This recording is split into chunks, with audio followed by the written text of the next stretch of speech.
Sveiki gyvi. Du senoliai žuvo per autokatastrofą Pasvalio rajone. Įtariama, kad avariją sukėlė anūkė, praneša Violeta Juzonytė.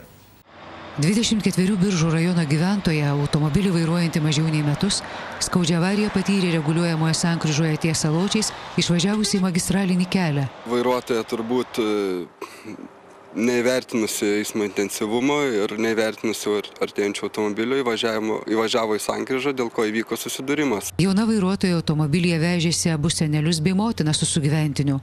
Nuo patirtų sužalojimų 75 senelis ir keleriais metais jaunesnė močiutė ligoninėje mirė. Mergina sužalota, ji gydoma. Į ligoninę buvo nuvežti ir kito automobilio vairuotojas su keleive, bet po apžiūros išleisti namo.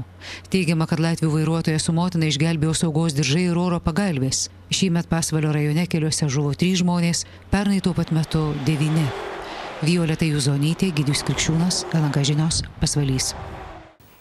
Vilniuje apvirtus automobiliui sužalotas žmogus. Avarija vyko Karoliniškėse, Sanavičiūtės gatvėje netoli Sodros būstinės. Pirminiais duomenimis šalutiniu keliu važiuojantis moters vairuojamas automobilis trenkėsi į pagrindinę gatvę važiuojančios mašinos šoną.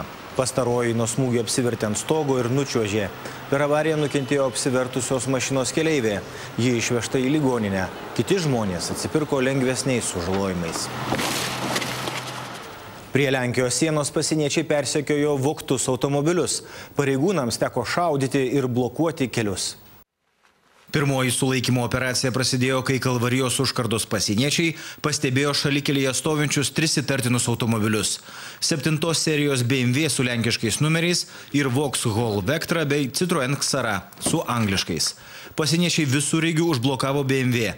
Tuo metu kiti 2 automobiliai nuvažiavo. Vienas pasienietis liko saugoti sulaikyto vairuotojo, kiti leidosi gaudyti bėglių. Už 2 kilometrų Citroeno vairuotojas pasidavė. Jį saugoti liko antras pareigūnas, o trečias visureigiu nusivijo paskutinį bėglį. Šis įkliuvo dar už 1,5 kilometro. BMW vairavęs Kauno rajono gyventojas mašinos dokumentų neturėjo. Paaiškėjo, kad 5 metų mašina prieš dieną pavogta Slovakijoje. Bagažinėje rasti slovakiški numeriai, mašinos spynelės išlaužtos. Ta pačią dieną netoli Kalvarijos pasieniečiai persekiojo iš užsienio įvažiavusi Volkswagen Golf. Pasieniečiai paleido 3 įspėjamuosius šūvius. Apžiūrėję mašiną, pasieniečiai aptiko išlaužtą užvedimo spynelę, bagažinėje rado austriškus numerius. Jaunius Matonis, LNK žinios. Garsų lenktynininką Alvydą Albrechtą 2 kartus išteisinęs apeliacinis teismas pasiuntė už grotų. Sportininkas pripažintas kaltu dėl verslininko nužudymo. Plačiau Ričardas Šimkus. Alvydą Albrechtą apeliacinis teismas pripažino kaltu dėl nužudymo ir 5 metams pasiuntė į pataisos namus. Bylos duomenimis garsus lenktynininkas organizavo verslininko Rimanto Grainio nužudymą, kad išvengtų skolos. Jos dydis buvo maždaug nuo 800 000 iki 1 200 000 litų. Grainys nužudytas 1995-aisiais. Vilniaus gatvėje netoli vyriausybės rūmų sprogo po verslininko automobiliu pritvirtintas sprogmuo. Grainys mirė ligoninėje po kelių dienų.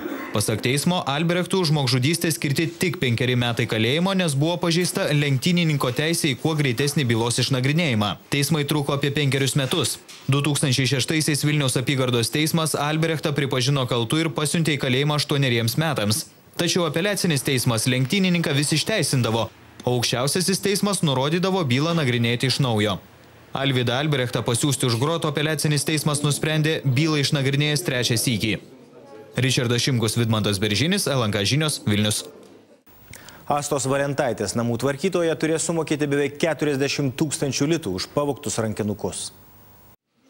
Astą Valentaitę apvogusią valytoją Valeriją Machrovą jau nubaudė apylinkės teismas. Jai buvo skirta atlyginti 38 000 litų žalą ir 150 valandų atidirbti senelių namuose. Tokia bausmė tvarkytojai ir jos advokatui pasirodė neteisinga. Esą nebuvo įrodyta, kad Valentaitė pirko iš spintos dingusius daiktus. Be to gynybai abejonių kėlė rankinukų ir suknelių vertės nustatymas. Aukštesnis teismas skundus atmetė. Teisėjas nusprendė, kad piniginė bauda pagrįsta. Teismo skirta ekspertizė pagrobtų daiktų vertei nustatyti kainavo 4 000 litų. Policijai nepavyko rasti visų iš Valentaitės pagrobtų daiktų. Iš viso moteris nurodė patyrusi 130 000 litų žalą. Įsiteisėjus teismo sprendimui, rasti daiktai bus sunaikinti, nes Valentaitė jų atsisakė.